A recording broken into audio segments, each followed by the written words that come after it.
morning. Here we are live on a Tuesday morning at 7:30 Eastern Standard Time.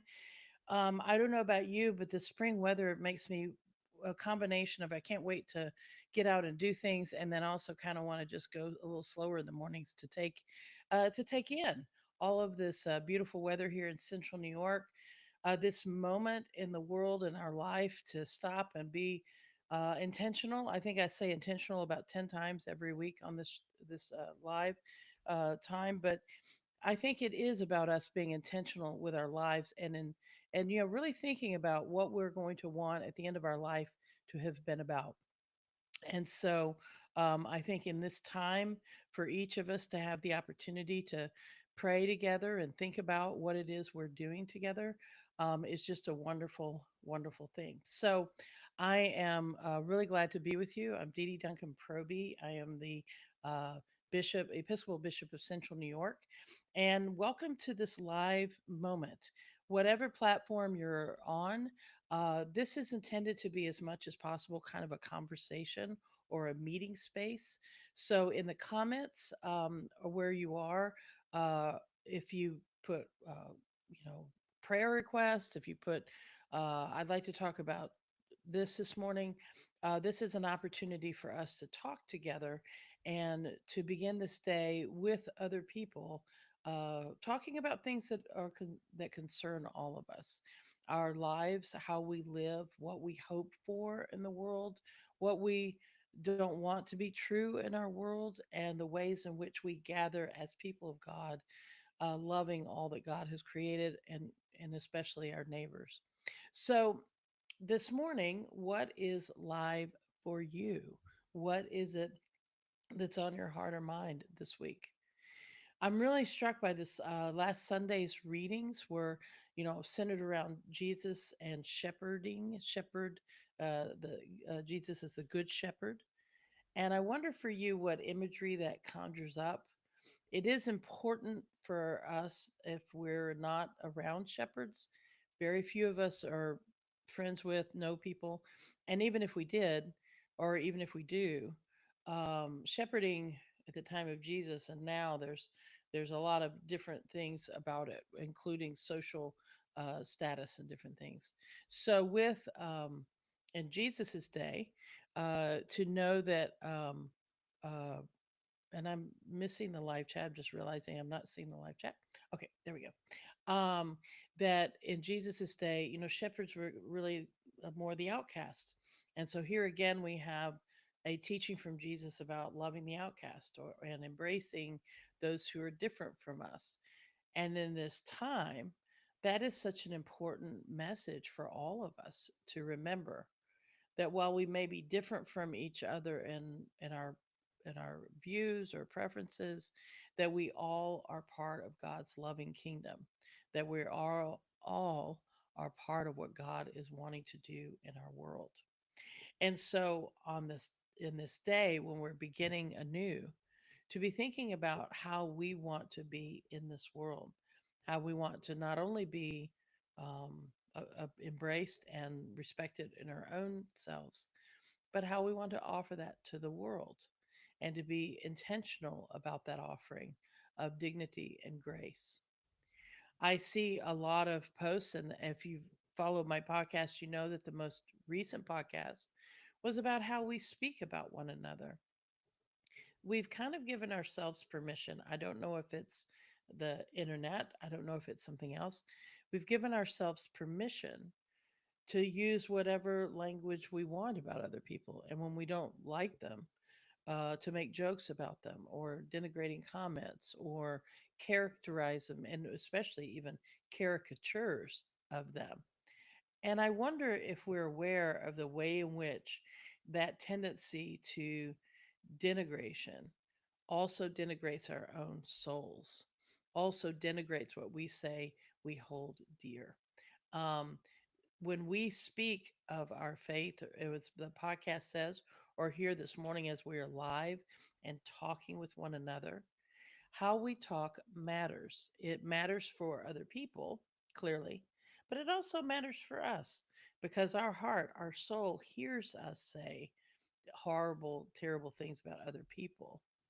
and unedited, a part of us can shrink when we hear ourselves denigrating someone else because we feel vulnerable. We feel we're a fear of being denigrated ourselves.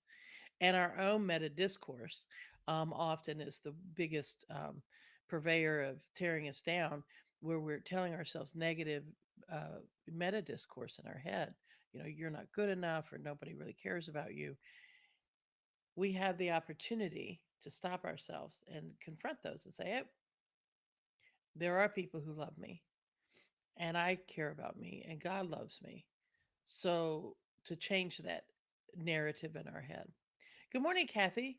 Great that you're here. I know I got off to a late start this morning a little bit, so hoping that people are able to gather still. But most of all, that in this time, that intentionally we can think about how we're living today and the words we're using.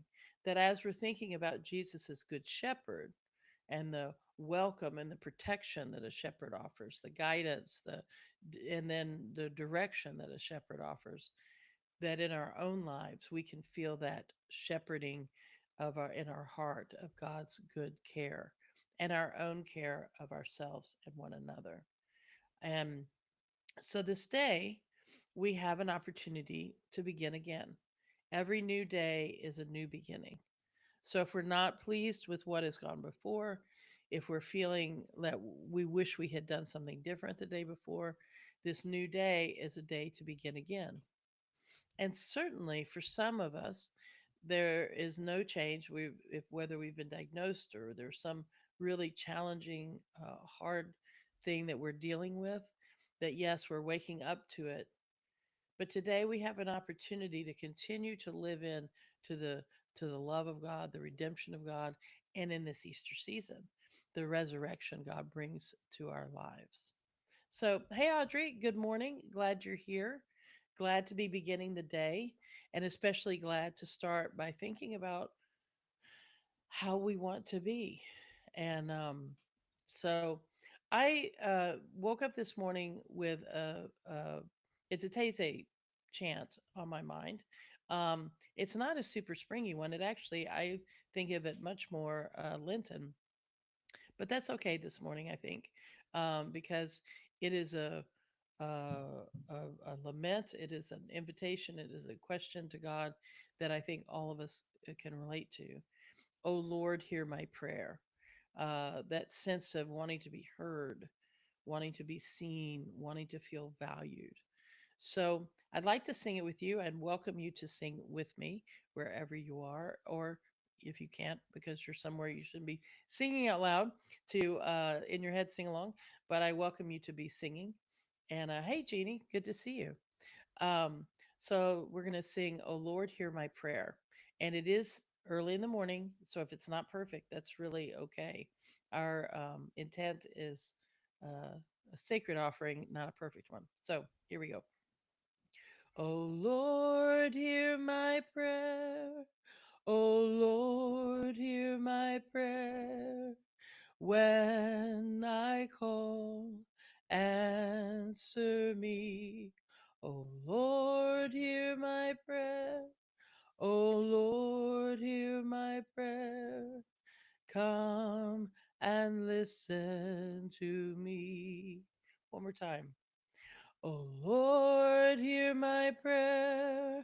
O Lord, hear my prayer. When I call, answer me. O Lord, hear my prayer. O Lord, hear my prayer. Come and listen to me. I think that's a great way to start a day, to center in on seeking God and asking that God hear our prayer. I believe God always hears our prayers, especially maybe when we feel that God doesn't, that somehow God isn't answering prayers. And often that could be because we're looking for one answer, that we're asking a question and we want that answer. And instead, God is all around us. And maybe God is changing our heart about that situation in ways that what we want is just it to be fixed. And it is always hard. Life can be so challenging and difficult, and often we can feel so alone in it. But to know that we are loved and that Jesus is our good shepherd, that God is caring for us and present to us, and that we're invited in to care and be present to others. And so, again, how we speak, and I invite you to listen to the latest podcast, but how we speak about things and what we're speaking into the world, what our offering of language is. So this morning, my hope is that this offering of language will um, bring us all an opportunity to be closer to God, to start afresh on this spring day, and to be intentional about honoring the dignity of others and of ourselves, that we are part of God's redeeming grace. Hey, hey, good to see you. Let's see.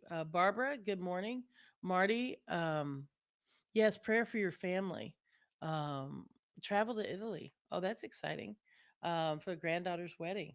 Wow. So, blessings for safe travel and for a blessed event in Italy. So, wonderful to gather with you. I hope today that you find peace and joy, and that you bring peace and joy into the world, and that you have an opportunity to know that you are loved and be loved.